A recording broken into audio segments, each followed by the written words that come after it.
السلام عليكم ورحمة الله تعالى وبركاته. مرحبا بكم أعزائي التلاميذ في هذا الفيديو. وإن شاء الله غادي نشوفوا درس مهم من دروس الرياضيات اللي هو النشر والتعميل. فهذا الدرس هذا كتعتبر مهم، لذلك خاصنا نركزوا ونفهموه، فيكفي أنكم تتبعوا معايا هذا الفيديو. إن شاء الله غادي تفهموه مزيان، لأنه كتعتبر من ضمن الدروس اللي لا باز، يعني إلا ضبطتيه تقدر تضبط الدروس الماجين. دونك بلا ما نطول عليكم اعزائي التلاميذ نبداو مباشره مع الدرس. اولا غادي نبدا معكم واحد التذكير بسيط على كيفيه التعامل مع الاشارات، سواء في الجداء او لا الجمع والطرح.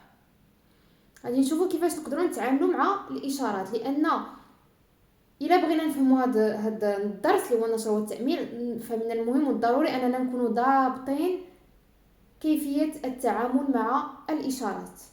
لنبدا، غادي نعطيكم واحد الجدول اللي هو غادي يلخص لكم كيفاش نقدروا نتعاملوا مع الاشارات. هنا زائد ناقص، وهنا زائد ناقص، هنا الضرب في. اوكي، الوغ عندنا الزائد في الزائد. الا درنا زائد عدد موجب ضربناه في عدد موجب، شنو غيعطينا النتيجه غنحصلوا عليها؟ هو عدد موجب. سمحوا لي هذا مش مزيان. الوغ ضرب عدد موجب في عدد موجب هو عدد موجب، عدد سالب في عدد موجب هو عدد سالب، موجب في السالب كذلك سالب، سالب في السالب موجب. مضبوط؟ يعني واحد الخلاصه هنايا وهنا فين كنحصلوا على عدد موجب، شنو كنلاحظوا؟ اننا الا ضربنا عدد موجب في عدد موجب كنحصلوا على الموجب، والسالب في السالب كنحصلوا على الموجب. بمعنى ضرب عددين لهما نفس الاشاره هو عدد موجب، جداء عددين لهما نفس الاشاره هو دائما عدد موجب، وجداء عددين لهما إشارتين مختلفتين، ناقص في الزائد أو لا الزائد في الناقص. جداء عددين لهما إشارتين مختلفتين هو عدد سالب. كنحصلوا هنا على عدد سالب، فاش كنضربوا الموجب في السالب كنحصلوا على السالب، فاش كنضربوا السالب في الموجب كنحصلوا على السالب. اوكي، دونك خلاصه هي كالتالي،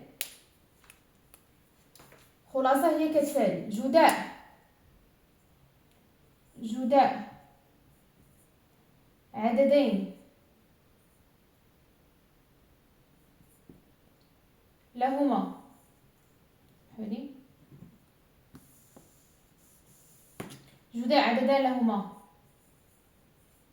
نفس الإشارة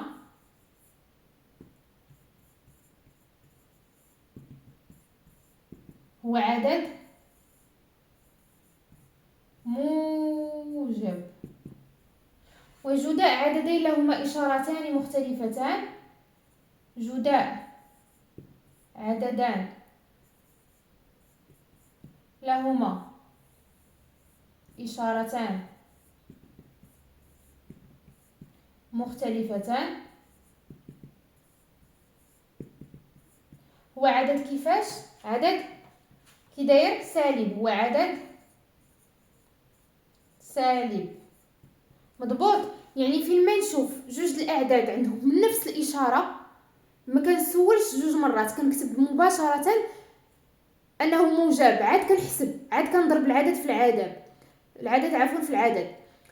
فاش كنشوف واحد العددين عندهم اشارتين مختلفتين، يعني واحد عنده الزائد والاخر عنده الناقص، مباشره قبل ما كنحسب الجداء كندير ناقص، تندير تساوي ناقص، كنحسب الجداء، عاد كنحط الغازولطا النتيجه اللي كنحصلوا عليها. اوكي، هذه خاصها ترجع شي حاجه اوتوماتيك، يعني ما خاصناش نفكروا جوج مرات، صافي خاصها ترجع شي حاجه اللي ما كنفكروش فيها، ترجع شي حاجه اللي غير كنشوفوها كنجاوبوا عليها. مفهوم؟ يلا عافاكم، ضبطوا لي هذا الجدول الله يعطيكم الستر. غنعطيو اسمحوا لي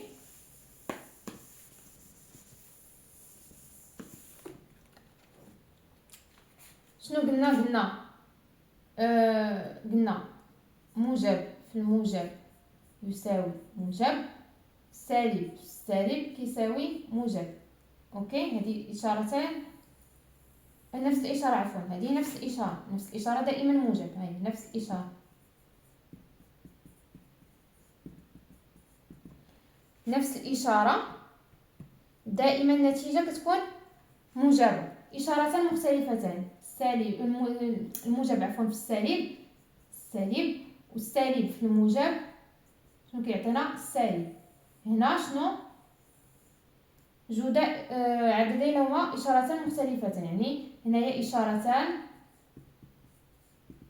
مختلفتان.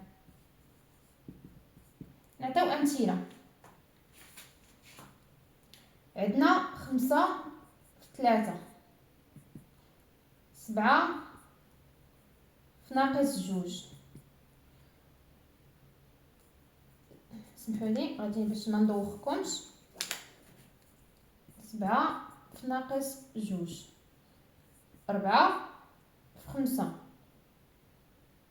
ناقص، عفوا 4 في ناقص 5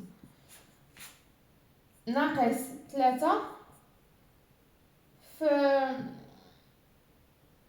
ناقص 3 في 2. اوكي، الوغ شنو قلنا؟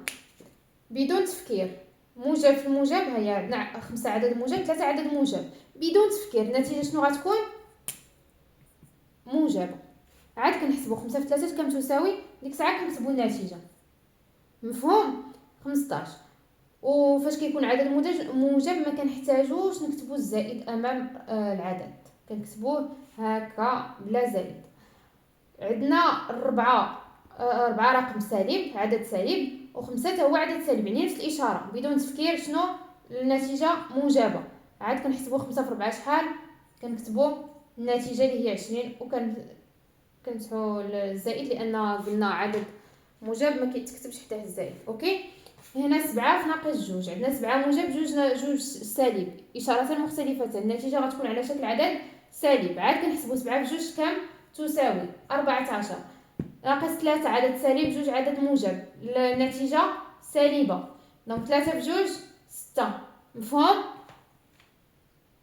مفهوم؟ ما نعاودش نرجع لهذا الشيء، ما نعاودش نرجع له مره اخرى. اوكي،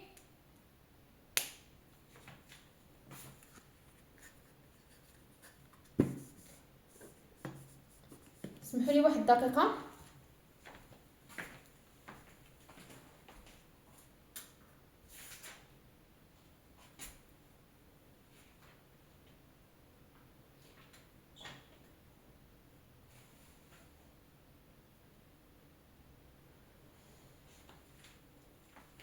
صافي مفهوم؟ نمسح السبوره. ندوزو لكيفيه التعامل مع الاشارات في المجموع، باش كيكون عندنا المجموع. اوكي، الوغ كيفيه التعامل مع اشارات في المجموع. كيفيه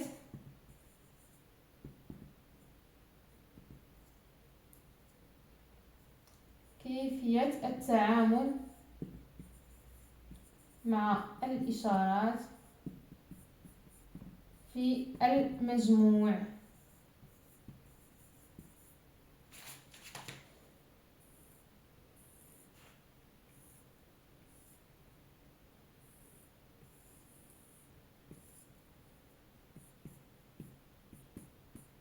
هنا عندنا المجموع اللي هو المجموع.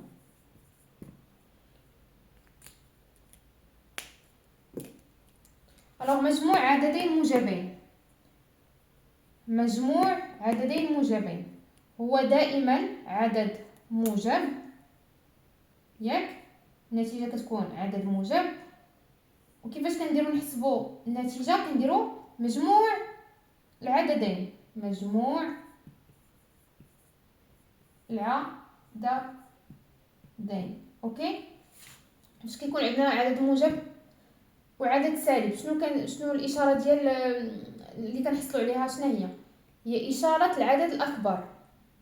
دونك الاشاره اللي كنكتبوا هي اشاره العدد الاكبر.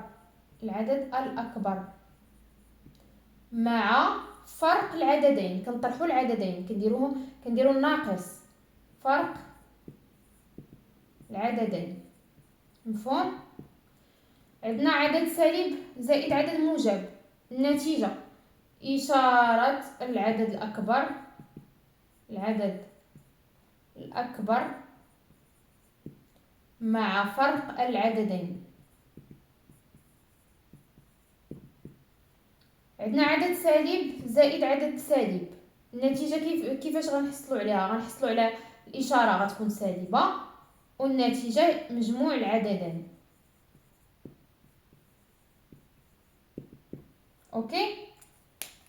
الوغ فاش كتكون العددين عندهم نفس الاشاره اللي هي مثلا زائد زائد او ناقص ناقص، كنحطوا ديك الاشاره وكنجمعوا العددين. فاش كيكون عندنا اشارتان مختلفتين مثلا زائد ناقص او لا ناقص مع الزائد، شنو كنديروا اشاره العدد الاكبر مع فرق العددين. مثال، نعطيو مثال. عندنا ناقص 5 زائد 3 كم تساوي؟ هنا عندنا عدد سالب ها هي مع عدد موجب ها هي. دونك عندنا هاد الحاله، سمحوا لي، عندنا هاد الحاله هادي. اوكي. دونك شنو هي؟ غنديروا اشاره العدد الاكبر. شنو هو العدد الاكبر هنايا؟ هو 5. دونك اشاره العدد الاكبر اللي هي ناقص، حيت 5 هو العدد الاكبر عنده اشاره ناقص، دونك غنديروا ناقص. والنتيجه غتكون على شكل فرق العددين. 5 ناقص 3 كم تساوي؟ 2. دونك ناقص 2. مفهوم؟ كاينه واحد الطريقه اخرى ممكن انكم تستعملوها، علاش لا، مي هذه اسرع. مي الا بغيتو تفهموا اكثر غادي نديروا هذه الطريقه باش تفهموها. دونك ناقص 5 نديروا 5 ديال الناقصات، 1 2 3 4 5، وعندنا 3 ديال الزائدات، 1 2 3. دونك الناقص كتمشي مع الزائد، الناقص كتمشي مع الزائد، الناقص كتمشي مع الزائد. شنو كيبقى عندنا؟ ناقص 2 المرات. هاي كتبقى عندنا ناقص 2. اوكي، نفس النتيجه هي ناقص 2 ناقص 2. نعطيو مثال اخر. نعطيو ناقص 4 ناقص 3 كم تساوي؟ عندهم نفس الاشاره، ناقص ناقص. هي ناقص ناقص، غنكونوا في هذه الحاله هذه. عفوا سمحوا لي، لا ماشي في هذه الحاله، ناقص ناقص في هذه الحاله هذه. هاي دونك ناقص ناقص، اشاره غنحطوها نفسها، نفس الاشاره ديال العددين، والنتيجه غتكون على شكل مجموع العددين. 4 زائد 3 7. اوكي. الا بغينا نطبقوا هاد الطريقه هذه، دونك عندنا ناقص 4 هاي 1 2 3 4، وعندنا ناقص 3 هاي 1 2 3. شحال عندنا هنايا من ناقص؟ 1 2 3 4 5 6 7. دونك عندنا ناقص 7. اوكي مفهوم؟ نتمنى ان هادشي يكون واضح. نتمنى ان كيفيه التعامل مع الاشارات في كل من الجداء والمجموع اصبحت شيء واضح. اوكي. نعاود نذكر، جداء عددين لهما نفس الاشاره هو عدد موجب. جداء عددين لهما اشارتان مختلفتان هو عدد سالب. وبالنسبه للمجموع، الا كانوا عندنا عددين لهما نفس الاشاره كنحط هذيك الاشاره اللي عند دوك العددين، والنتيجه كتكون على شكل مجموع. غادي ندير زائد يعني غنجمعهم، هذوك العددين غنجمعهم. كانوا عندهم اشارتين مختلفتين، غنشوف اشاره العدد الاكبر وغادي نفرق دوك العددين ونحط النتيجه ديالي. مفهوم؟ عافاك هادشي يكون مضبوط. ما نعاودش نرجع له، نرفد لكم هادشي. عافاك يكون مضبوط. عفوا. دونك دابا ننتقلوا للدرس ديالنا ديال اليوم اللي هو النشر والتعميل.